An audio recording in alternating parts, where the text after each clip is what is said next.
কসবায় যুবকের হাতে 9mm পিস্তল, রাতে কসবায় গুলিবিদ্ধ যুবক, শুটআউটের গল্প ফেদেও হলো না শেষ রক্ষা।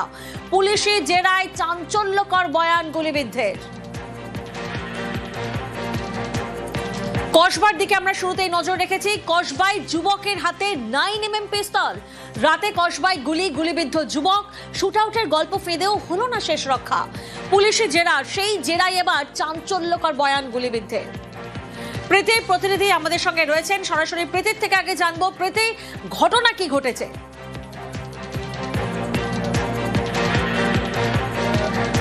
দেখো, আমরা ইতিমধ্যে দাঁড়িয়ে রয়েছি কসবার প্রান্তিক পল্লী 107 নম্বর ওয়ার্ডের মধ্যে পড়ে এবং গতকাল রাতে একটি শুটআউটের ঘটনা ঘটে এমনটাই প্রাথমিকভাবে জানা গিয়েছিল এবং যে যুবকের গুলি লাগে তার হাতে, তাকে রুবির এক বেসরকারি হাসপাতালে ভর্তি করা হয়। ঠিক মূলত কি হয়েছিল প্রাথমিকভাবে যখন এই জিজ্ঞাসাবাদ চলছিল বা স্থানীয়দের থেকে জানা চলছে, তারা বলছিলেন যে এখানে বসে যে যুবকের গুলি লাগে তারা বেশ কিছু বন্ধু বান্ধব খাবার দাবার খাচ্ছিলেন, মদ্যপ অবস্থায় ছিলেন এমনটাই জানা যাচ্ছে। এবং তার পরিবারের সঙ্গে যখন আমরা কথা বলি, তারা বলেন যে এই যুবক রক্তাক্ত অবস্থায় 11টা থেকে 11:30টার সময় বাড়িতে ছুটে যান এবং তারপরে তাকে ভর্তি করা হয় হাসপাতালে। তবে এই ঘটনার তদন্তে নামে কসবা থানার পুলিশ এবং পরবর্তীতে পুরো বিষয়টা কিন্তু স্পষ্ট হয়ে যায়। একেবারে প্রীতি, এবং তারপরে আরো একাধিক প্রশ্ন সামনে আসে যে আগ্নেয়াস্ত্র নিয়ে দেখার সময় গুলি চলে, পুলিশকে জানায় গুলিবিদ্ধ অভিজিৎ নাইয়া। আগ্নেয়াস্ত্র উদ্ধার পুলিশের, আটক করা হয়েছে একজনকে। এবং প্রীতি, এই জায়গা থেকে একটু বোঝার চেষ্টা করবো যে ঠিক কোন প্রেক্ষিতে এই বয়ান বদল।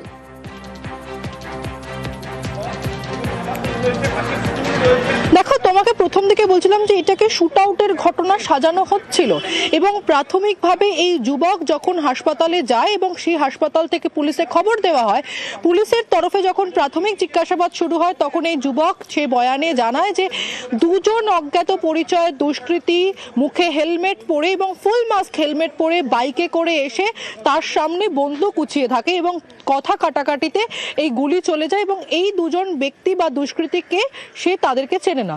পুলিশের এই পুরো বিষয়টা সন্দেহ হয় এবং এই সন্দেহ থেকে জিজ্ঞাসাবাদ আরো দীর্ঘতর হয় এবং টানা জিজ্ঞাসাবাদের পর যে যুবক যে আহত হয় সে কিন্তু বয়ানে স্বীকার করে নেন যে এই পিস্তল তারা খুঁজে পেয়েছিলেন এবং এই পিস্তল তারা 3 জন মূলত ছিলেন ইতিমধ্যে, যাদের মধ্যে একজনকে গ্রেফতার করা হয়েছে, তার বন্ধু ওরফে বাবাই, এই বাবাইকে। এবং সে কিন্তু স্বীকার করে নেয় যে শুটআউটের কোনো ঘটনা নয়, পিস্তল পাওয়া গিয়েছিল 9mm পিস্তল। সেই 9mm পিস্তল ঘাটাঘাটি করতে গিয়ে কোনোভাবে গুলি চলে যায় এবং তারপরে সে আহত হয়।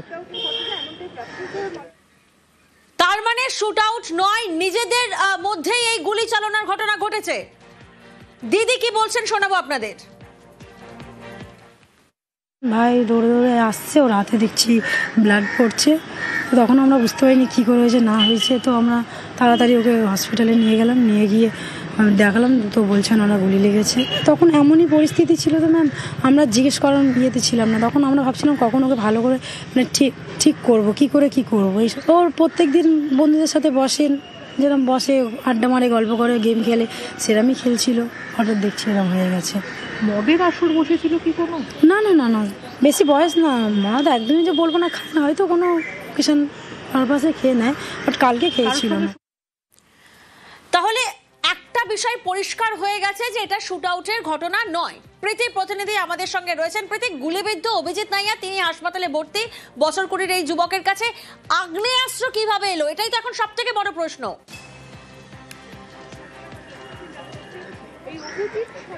স্বাভাবিকভাবে এবং প্রাথমিকভাবে যুবক এবং তার পরিবারের সদস্যরা তারা কিন্তু বলছিলেন যে তারা এই বিষয় সম্পর্কে অবগত নন, কারণ হয়তো তাদের কাছেও এই খবর ছিল যে তার ছেলে কি করেছে এবং সেই বিষয় সম্পর্কে অবগত ছিল।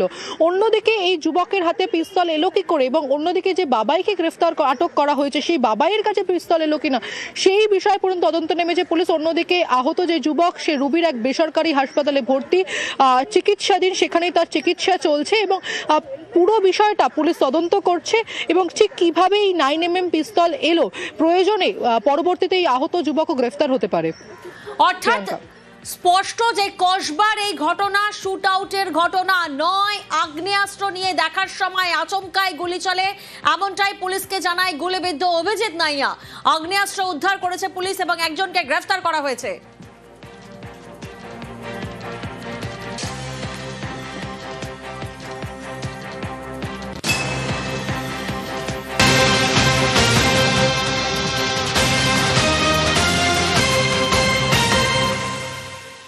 হোয়াইট হাউসের কাছে গুলি, ওয়াশিংটন ডিসিতে সেখানে 2 ন্যাশনাল গার্ডকে গুলি।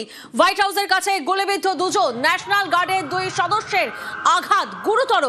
ন্যাশনাল গার্ডের পাল্টা গুলিতে জখম হামলাকারী আফগান নাগরিক রেহমানুল্লাহ লখনওয়াল। যে খবরে এই মুহূর্তে আমরা নজর রেখেছি হোয়াইট হাউসের কাছে গুলি, ওয়াশিংটন ডিসিতে সেখানে 2 ন্যাশনাল গার্ডকে গুলি। হোয়াইট হাউসের কাছে গুলিবিদ্ধ 2 জন ন্যাশনাল গার্ডের 2 সদস্যের আঘাত গুরুতর। ন্যাশনাল গার্ডের পাল্টা গুলিতে জখম হামলাকারী। প্রতিনিধি মৈত্রী আমাদের সঙ্গে রয়েছেন। মৈত্রী, কি জানা যাচ্ছে?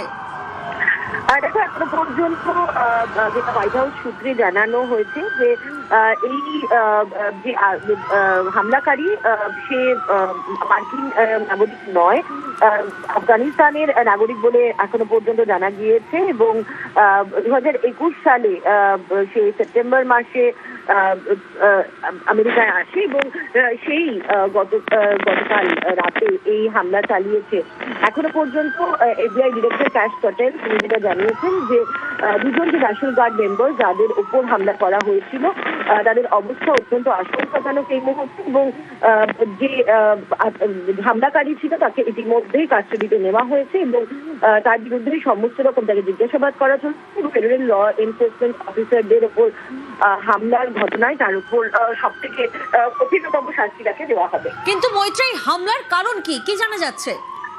দেখো, এখনো পর্যন্ত হামলার কারণ সম্পর্কে কোনো স্পষ্ট ইঙ্গিত, কোনো একটা অ্যাগ্রেশনের জায়গা থেকে এই হামলা করা হয়েছে বলে প্রাথমিকভাবে মনে করা হচ্ছে, কিন্তু এখনো পর্যন্ত হামলার আসল কারণ কি সেটা খুব স্পষ্ট করে জানা যায়নি।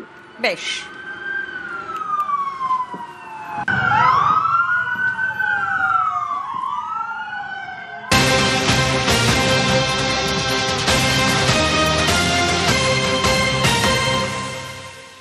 আর এবার নজর রাখবো আমরা হংকং এর দিকে। হংকং এর বহুতলে বিধ্বংসী আগুন, হংকং এর ওয়াং ফুক কোর্টের বহুতলে আগুন, ভয়াবহ আগুনে দগ্ধ হয়ে মৃত কমপক্ষে 44 জন।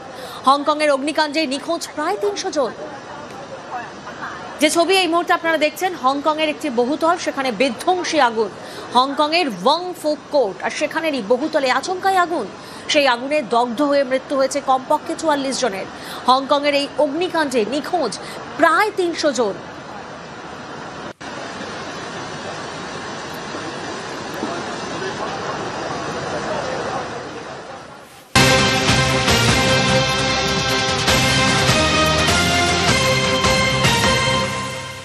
ইমরান খান নিয়ে ধোঁয়াশা, জেলবন্দি প্রাক্তন পাক প্রধানমন্ত্রীকে ঘিরে নানা জল্পনা।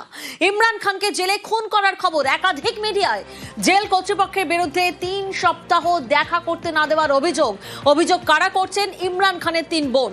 ইমরানের দলের নেতাদের সঙ্গেও দেখা করতে বাধা দেওয়ার অভিযোগ। রাওয়ালপিন্ডি জেলের বাইরে এই নিয়ে উত্তেজনা। ইমরানের সঙ্গে দেখা করতে দেওয়ার দাবিতে জেলের বাইরে ধর্নায় ইমরানের বোন এবং সমর্থকরা। ये हम आपके सामने ये एक कारकुन पीटीआई के खड़े हैं जिनकी एक टांग कट गई थी, तो ऐसे इमरान खान के पास ये लोग हैं। आपने बाकी जमातों में देखा होगा कोई ऐसा ना जज्बा है ना ऐसी चीज है, वो बिरयानी खाते हैं और चले जाते हैं, पैसे लेते हैं और चले जाते हैं। कभी नहीं हुआ कि वो लोग किसी वजह से किसी लीडर के लिए आए। और इमरान खान पूरे पाकिस्तान के लिए खड़े हैं और पूरा पाकिस्तान की अवाम इमरान खान के साथ खड़े।